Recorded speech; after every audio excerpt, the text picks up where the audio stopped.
एक बार की बात है, क्षीर सागर में भगवान विष्णु और माता लक्ष्मी विराजमान है। तब भी नारद जी का प्रवेश होता है। नारद जी बोले, नारायण नारायण, हे प्रभु, क्या हनुमान जी विवाहित थे? अगर हाँ तो आखिर कौन थी वे रहस्यमयी स्त्री जिसे राम भक्त हनुमान की पत्नी कहा जाता है? सदियों से इस सवाल ने भक्तों और विद्वानों को उलझा रखा है। आज मैं आपसे उस रहस्य की कहानी जानना चाहता हूँ जिसे जानकर भक्त भी चौंक जाएंगे। भगवान विष्णु बोले, आओ नारद, आज हम एक नई कहानी, एक नया वृतांत सुनाते हैं। प्रिय भक्तों, जैसा कि शास्त्रों में कहा गया है कि अधूरी छोड़ी गई कथा दुख और पाप का कारण बनती है, इसीलिए इसे अंत तक अवश्य सुने।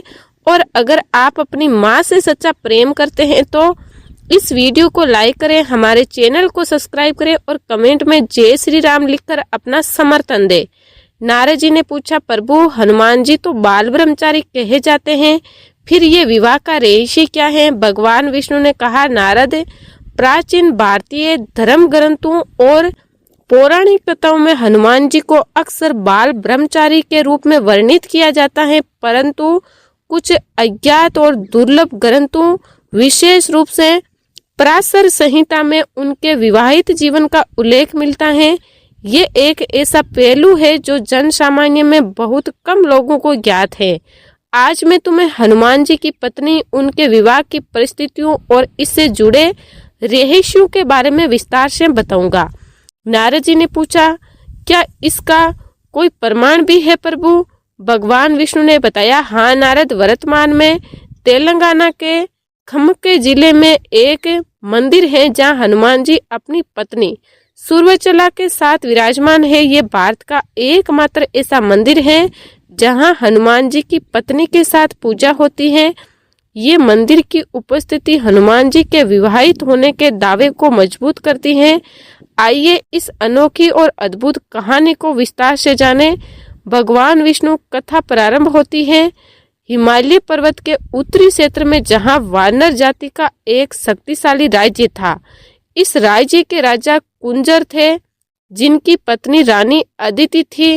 राजा और रानी दोनों ही धार्मिक प्रवृत्ति के थे और नियमित रूप से देवताओं की पूजा आराधना किया करते थे।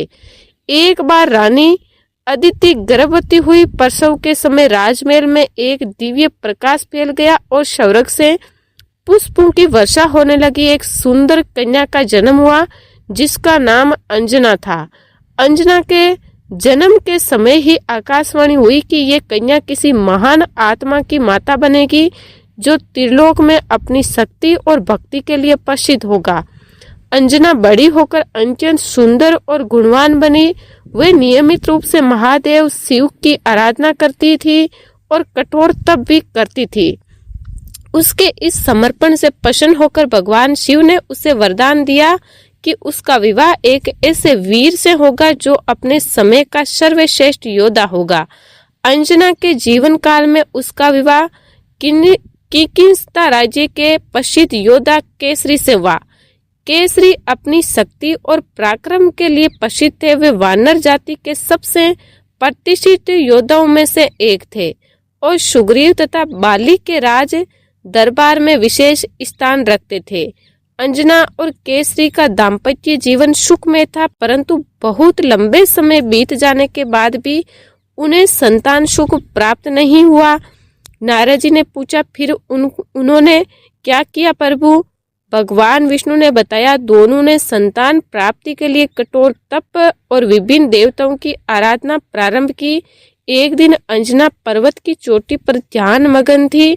उनके सौंदर्य और तपस्या से प्रभावित होकर पवन देव उनकी ओर आकर्षित हुए।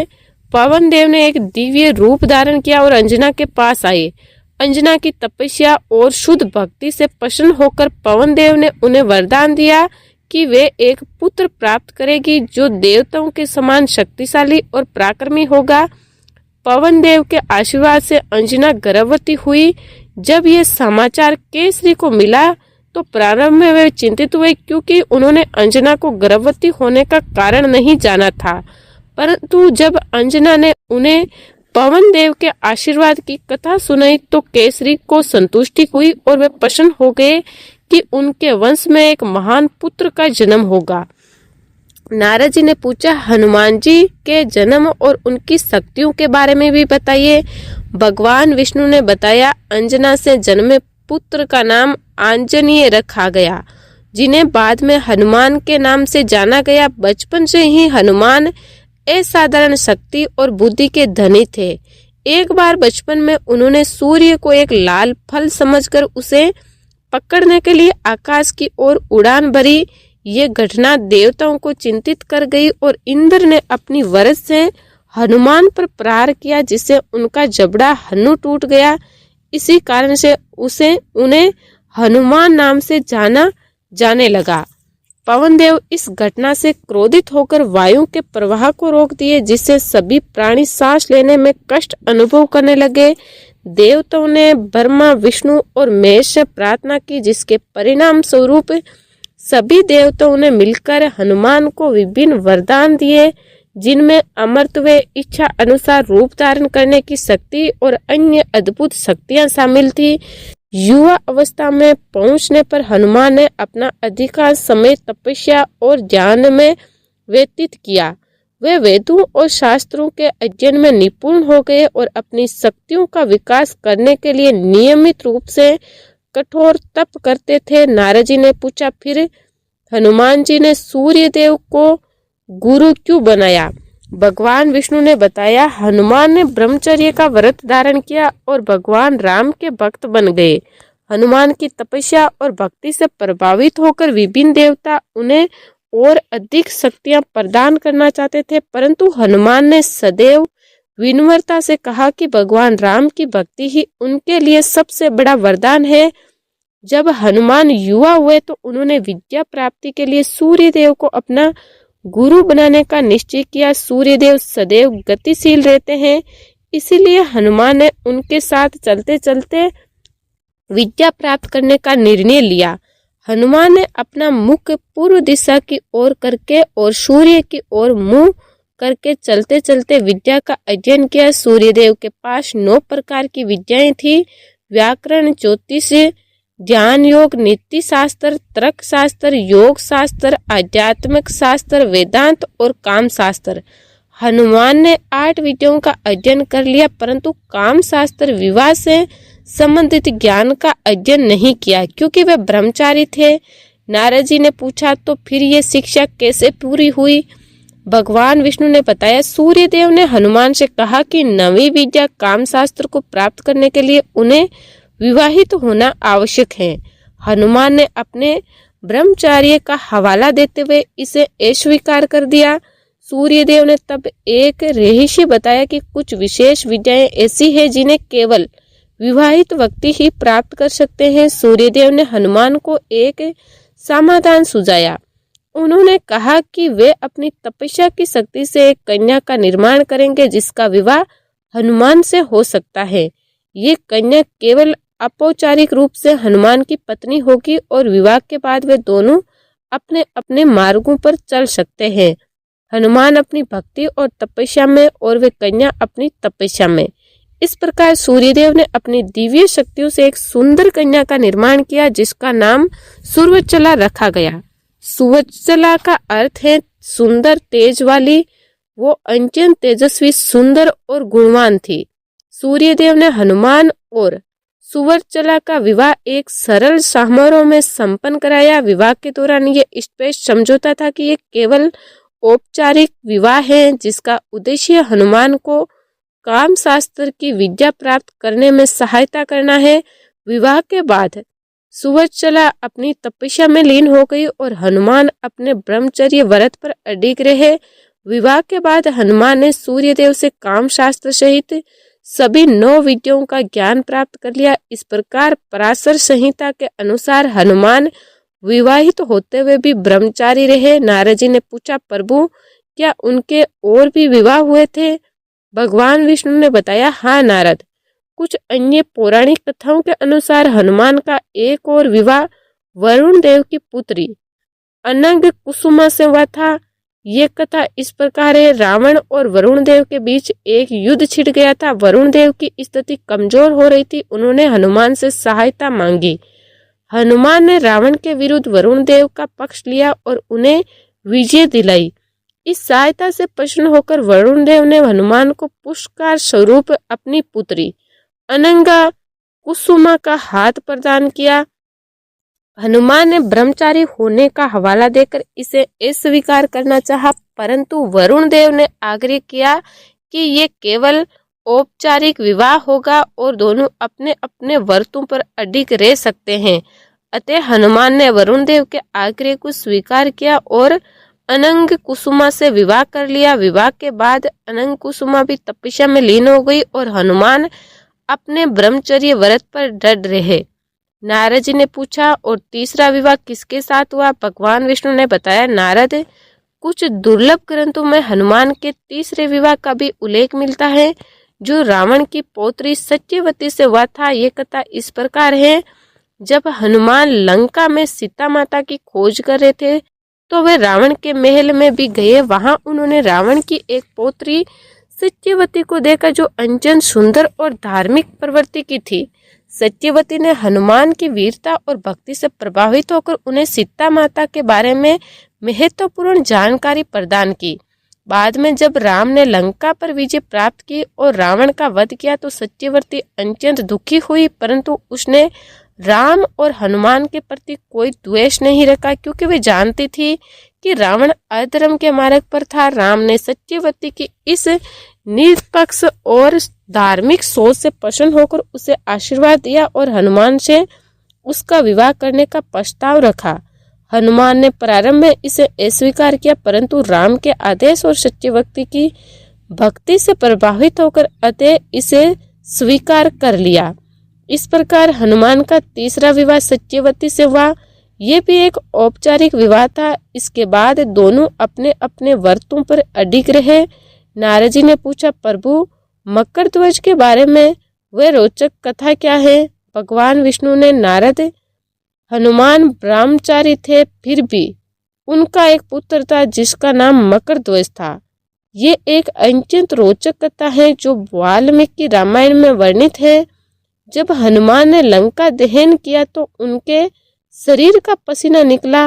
लंका दहन के बाद जब हनुमान समुद्र में स्नान कर रहे थे तो उनके शरीर से निकला हुआ पसीना समुद्र में गिरा। समुद्र में एक मकर मछली ने उस पसीने की बूंद को पी लिया।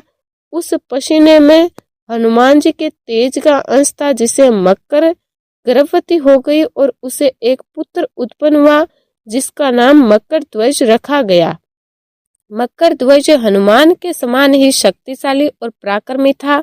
बाद में जब राम और लक्ष्मण अहिरावण द्वारा पातालोक में बंदी बना लिए गए तो हनुमान उन्हें बचाने के लिए पातालोक गए। वहां उन्हें ज्ञात हुआ कि पाताल के द्वार की रक्षा उनका ही पुत्र मकर ध्वज कर रहा है। हनुमान और मकर ध्वज के बीच युद्ध हुआ, जिसे अतः हनुमान ने मकर ध्वज को पराजित किया। इस प्रकार हनुमान ने अपने पुत्र को पहली बार देखा और पहचाना।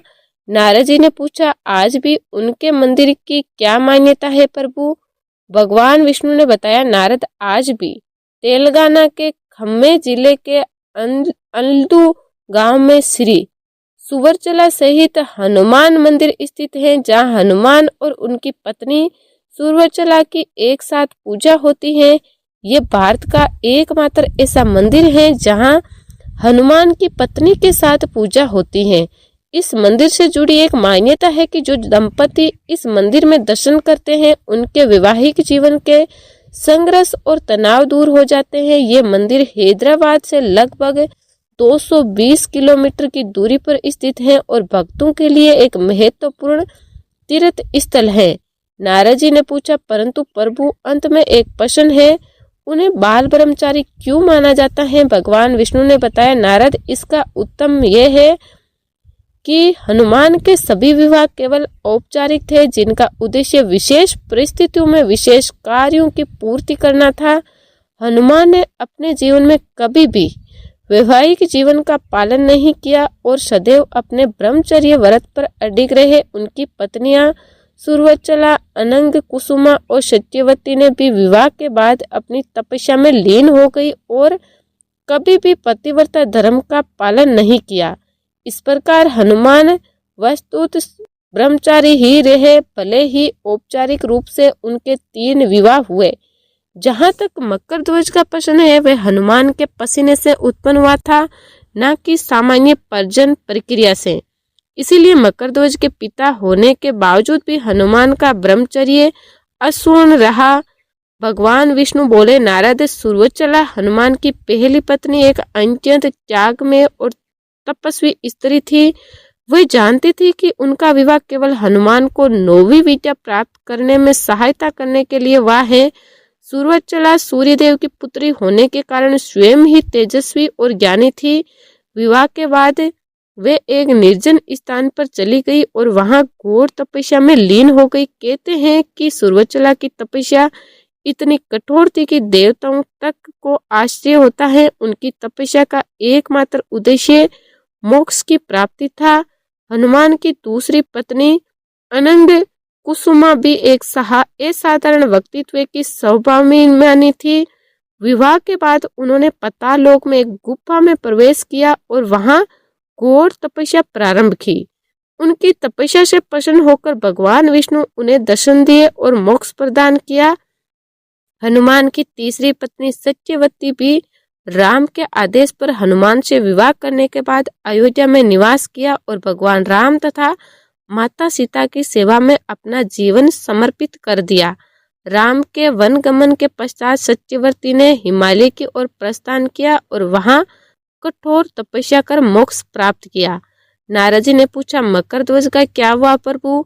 भगवान विष्णु ने बताया, मकर ध्वज अपने पिता के समान ही शक्तिशाली और पराक्रमी था। हनुमान ने मकर ध्वज को आशीर्वाद दिया और उसे अपने साथ राम की सेवा में आने का निमंत्रण दिया। मकर ध्वज अपने पिता के साथ अयोध्या लौट आया और राम के राज्य में एक महत्वपूर्ण स्थान प्राप्त किया।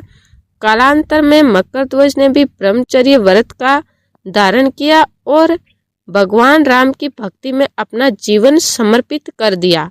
भगवान विष्णु ने कहा, नारद, हनुमान के विवाह की कथा हमें सिखाती है कि विवाह केवल शारीरिक संबंधों तक सीमित नहीं है, बल्कि ये आत्मिक मिलन का प्रतीक है। हनुमान के विवाहित होने के बावजूद ब्रह्मचारी रहने की कथा हमें संयम और आत्म नियंत्रण सिखाती है।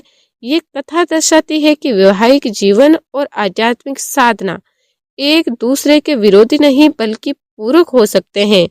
हनुमान की पत्नियों का त्याग और समर्पण हमें सिखाता है कि स्त्रियां स्वयं में पूर्ण है और सक्षम व्यक्तित्व है। हनुमान की राम भक्ति विश्व प्रसिद्ध है और उनके विवाहित होने के बावजूद उनकी भक्ति में कोई कमी नहीं आई। ये कथा हमारे प्राचीन ग्रंथों का एक अनमोल रत्न है जो हमें आज भी अनेक महत्वपूर्ण जीवन मूल्यों और शिक्षाएं प्रदान करती है। नारद जी ने पूछा, प्रभु, यह बहुत ही अद्भुत और प्रेरणादायी कथा है। भगवान विष्णु बोले, प्रिय दर्शकों, इस प्रेरणादायी कथा के बारे में अपने विचार हमें कमेंट के माध्यम से जरूर बताएं। अगर ये आपको अच्छी लगी हो तो कृपया इसे लाइक करें और इसे अधिक से अधिक लोगों तक पहुंचाएं। साथ ही कमेंट बॉक्स में जय श्री राम लिखकर अपने श्रद्धा भाव प्रकट करें। इस वीडियो को पूरा देखने के लिए